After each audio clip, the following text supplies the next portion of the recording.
The Damned Thing by Ambrose Bierce.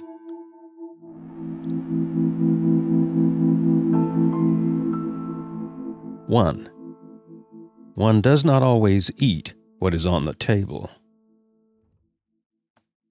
By the light of a tallow candle which had been placed on one end of a rough table, a man was reading something written in a book. It was an old account book, greatly worn, and the writing was not apparently very legible, for the man sometimes held the page close to the flame of the candle to get a stronger light on it.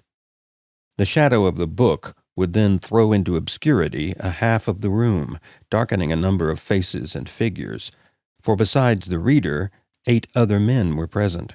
7 of them sat against the rough log walls, silent, motionless, and the room being small, not very far from the table. By extending an arm, any one of them could have touched the 8th man, who lay on the table, face upward, partly covered by a sheet, his arms at his side. He was dead. The man with the book was not reading aloud, and no one spoke. All seemed to be waiting for something to occur. The dead man only was without expectation. From the blank darkness outside came in, through the aperture that served for a window, all the ever unfamiliar noises of night in the wilderness, the long, nameless note of a distant coyote, the stilly pulsing thrill of tireless insects in trees, strange cries of night birds, so different from those of the birds of day, the drone of great blundering beetles, and all that mysterious chorus of small sounds that seem always to have been but half heard when they have suddenly ceased, as if conscious of an indiscretion. But nothing of all this was noted in that company. Its members were not overmuch addicted to idle interest in matters of no practical importance. That was obvious in every line of their rugged faces, obvious even in the dim light of the single candle. They were evidently men of the vicinity, farmers and woodsmen. The person reading was a trifle different. One would have said of him that he was of the world, worldly, albeit there was that in his attire which attested a certain fellowship with the organisms of his environment. His coat would hardly have passed muster in San Francisco, his footgear was not of urban origin, and the hat that lay by him on the floor, he was the only one uncovered, was such that, if one had considered it as an article of mere personal adornment, he would have missed its meaning. In countenance, the man was rather prepossessing, with just a hint of sternness, though that he may have assumed or cultivated as appropriate to one in authority, for he was a coroner. It was by virtue of his office that he had possession of the book in which he was reading. It had been found among the dead man's effects in his cabin, where the inquest was now taking place. When the coroner had finished reading, he put the book into his breast pocket. At that moment the door was pushed open, and a young man entered. He clearly was not of mountain birth and breeding. He was clad as those who dwell in cities. His clothing was dusty, however, as from travel. He had in fact been riding hard to attend the inquest. The coroner nodded. No one else greeted him. "We have waited for you," said the coroner. "It is necessary to have done with this business tonight." The young man smiled. "I'm sorry to have kept you," he said. "I went away not to evade your summons, but to post to my newspaper an account of what I suppose I am called back to relate." The coroner smiled. "The account that you posted to your newspaper," he said, "differs probably from that which you will give here under oath." "That," replied the other, rather hotly and with a visible flush, "is as you please. I used manifold paper, and have a copy of what I sent. It was not written as news, for it is incredible, but as fiction. It may go as a part of my testimony under oath." "But you say it is incredible." "That is nothing to you, sir, if I also swear that it is true." The coroner was silent for a time, his eyes upon the floor.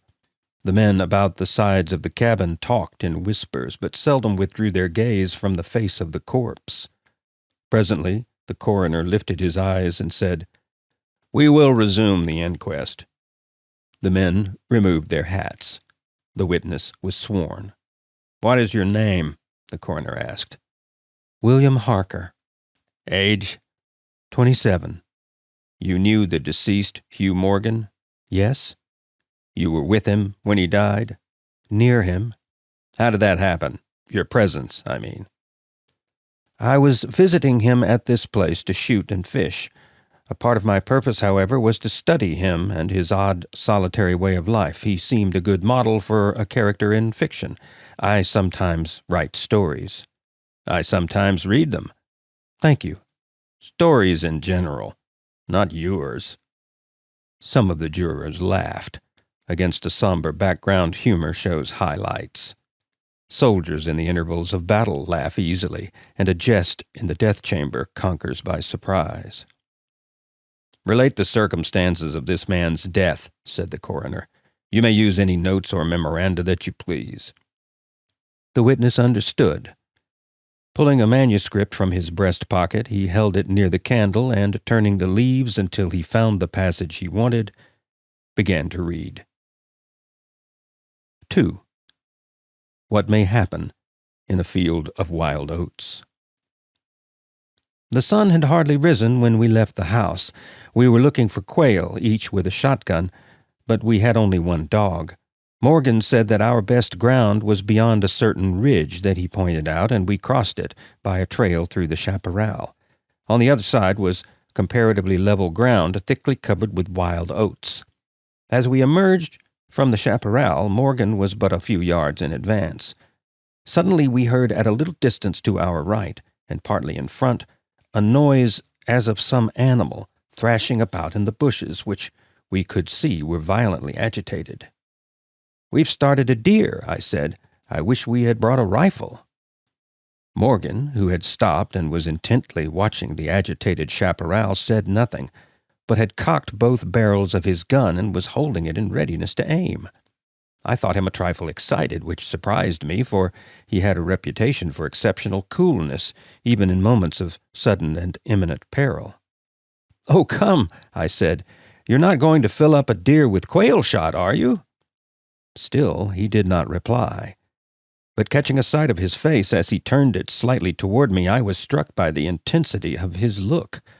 Then I understood that we had serious business in hand, and my first conjecture was that we had jumped a grizzly.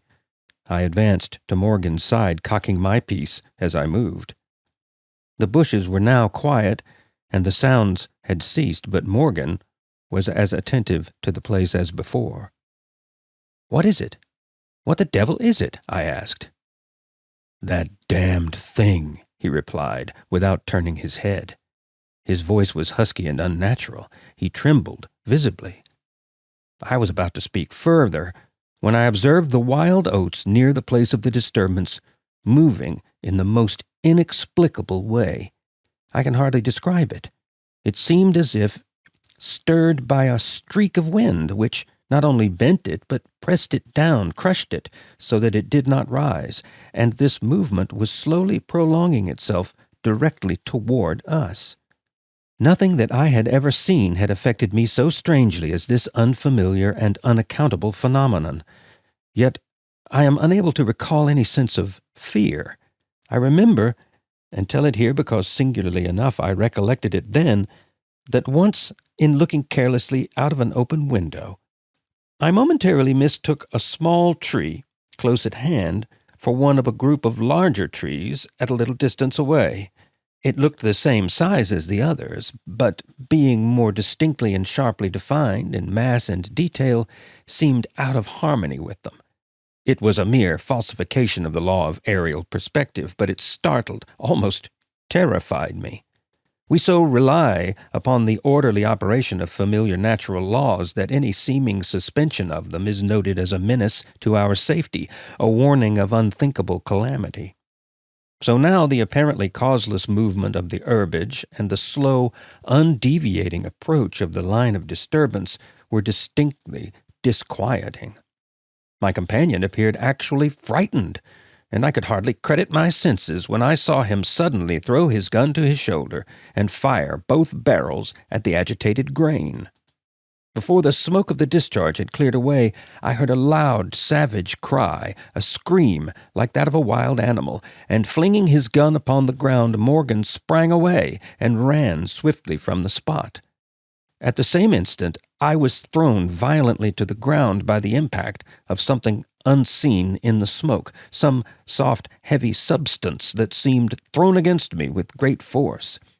Before I could get upon my feet and recover my gun, which seemed to have been struck from my hands, I heard Morgan crying out as if in mortal agony, and mingling with his cries were such hoarse, savage sounds as one hears from fighting dogs.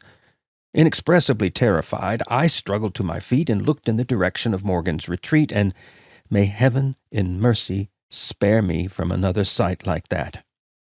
At a distance of less than 30 yards was my friend, down on one knee, his head thrown back at a frightful angle, hatless, his long hair in disorder, and his whole body in violent movement from side to side, backward and forward. His right arm was lifted and seemed to lack the hand, at least I could see none. The other arm was invisible. At times, as my memory now reports this extraordinary scene, I could discern but a part of his body. It was as if he had been partly blotted out. I cannot otherwise express it. Then a shifting of his position would bring it all into view again. All this must have occurred within a few seconds. Yet in that time Morgan assumed all the postures of a determined wrestler, vanquished by superior weight and strength. I saw nothing but him, and him not always distinctly. During the entire incident his shouts and curses were heard, as if through an enveloping uproar of such sounds of rage and fury as I had never heard from the throat of man or brute. For a moment only I stood irresolute. Then, throwing down my gun, I ran forward to my friend's assistance. I had a vague belief that he was suffering from a fit or some form of convulsion. Before I could reach his side, he was down and quiet.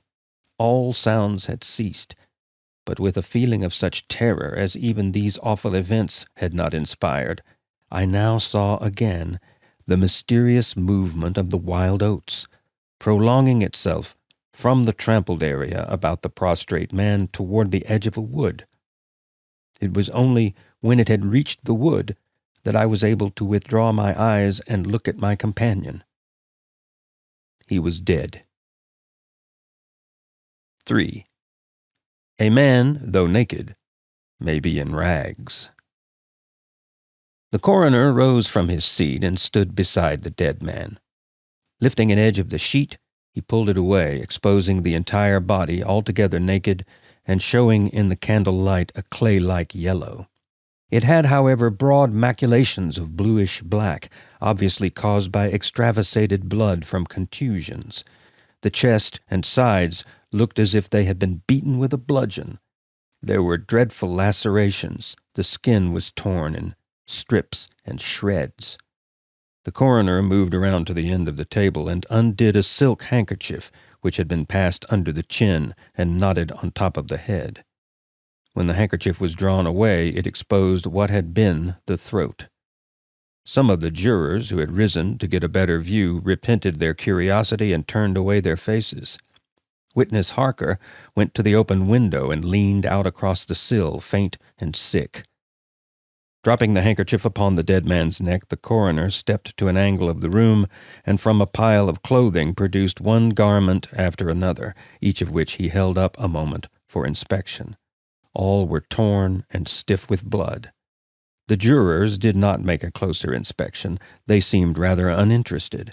They had, in truth, seen all this before, the only thing that was new to them being Harker's testimony. "Gentlemen," the coroner said, "we have no more evidence, I think. Your duty has been already explained to you. If there's nothing you wish to ask, you may go outside and consider your verdict." The foreman rose, a tall, bearded man of 60, coarsely clad. "I should like to ask one question, Mr. Coroner," he said. "What asylum did this here last witness escape from?" "Mr. Harker," said the coroner gravely and tranquilly, "from what asylum did you last escape?" Harker flushed crimson again, but said nothing. and the 7 jurors rose and solemnly filed out of the cabin. "If you have done insulting me, sir," said Harker, as soon as he and the officer were left alone with the dead man, "I suppose I am at liberty to go?" "Yes." Harker started to leave, but paused with his hand on the door latch. The habit of his profession was strong in him, stronger than his sense of personal dignity. He turned about and said, "The book that you have there, I recognize it as Morgan's diary. You seemed greatly interested in it. You read in it while I was testifying. May I see it? The public would like the book." "Will cut no figure in this matter," replied the official, slipping it into his coat pocket. "All the entries in it were made before the writer's death." As Harker passed out of the house, the jury re-entered and stood about the table on which the now covered corpse showed under the sheet with sharp definition. The foreman seated himself near the candle, produced from his breast pocket a pencil and scrap of paper, and wrote rather laboriously the following verdict, which, with various degrees of effort, all signed. "We, the jury, do find that the remains come to their death at the hands of a mountain lion, but some of us thinks, all the same, they had fits." 4. An explanation from the tomb. In the diary of the late Hugh Morgan are certain interesting entries, having possibly a scientific value as suggestions. At the inquest upon his body, the book was not put in evidence. Possibly the coroner thought it not worth while to confuse the jury. The date of the first of the entries mentioned cannot be ascertained. The upper part of the leaf is torn away. The part of the entry remaining follows. "Would run in a half circle, keeping his head turned always toward the center, and again he would stand still, barking furiously. At last he ran away into the brush as fast as he could go. I thought at first that he had gone mad, but on returning to the house found no other alteration in his manner than what was obviously due to fear of punishment. Can a dog see with his nose? Do odors impress some cerebral center with images of the thing that emitted them? September 2nd. Looking at the stars last night as they rose above the crest of the ridge east of the house, I observed them successively disappear from left to right. Each was eclipsed but an instant, and only a few at the same time. But along the entire length of the ridge, all that were within a degree or two of the crest were blotted out. It was as if something had passed along between me and them, but I could not see it, and the stars were not thick enough to define its outline. I don't like this. Several weeks' entries are missing, 3 leaves being torn from the book. September 27th. It has been about here again. I find evidences of its presence every day. I watched again, all last night in the same cover, gun in hand, double charged with buckshot. In the morning the fresh footprints were there, as before. Yet I would have sworn that I did not sleep. Indeed, I hardly sleep at all. It is terrible, insupportable. If these amazing experiences are real, I shall go mad. If they are fanciful, I am mad already. October 3rd. I shall not go. It shall not drive me away. No, this is my house, my land. God hates a coward. October 5th. I can stand it no longer. I have invited Harker to pass a few weeks with me. He has a level head. I can judge from his manner if he thinks me mad. October 7. I have the solution of the mystery. It came to me last night, suddenly as if by revelation. How simple, how terribly simple. There are sounds that we cannot hear. At either end of the scale are notes that stir no chord of that imperfect instrument, the human ear. They are too high or too grave. I have observed a flock of blackbirds occupying an entire treetop, the tops of several trees, and all in full song.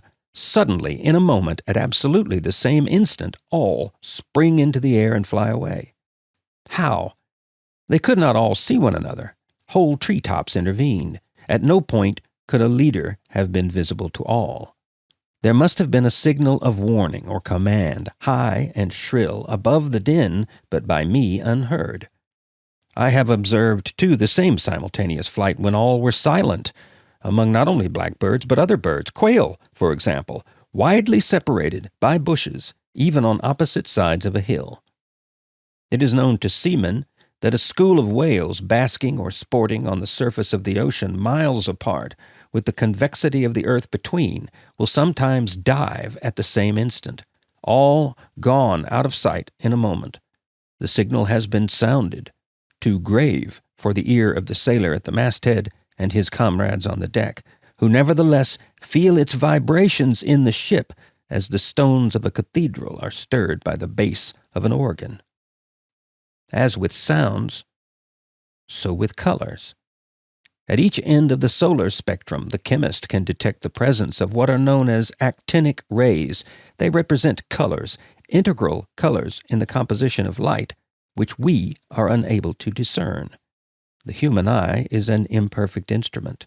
Its range is but a few octaves of the real chromatic scale. I am not mad. There are colors that we cannot see. And God help me, the damned thing is of such a color.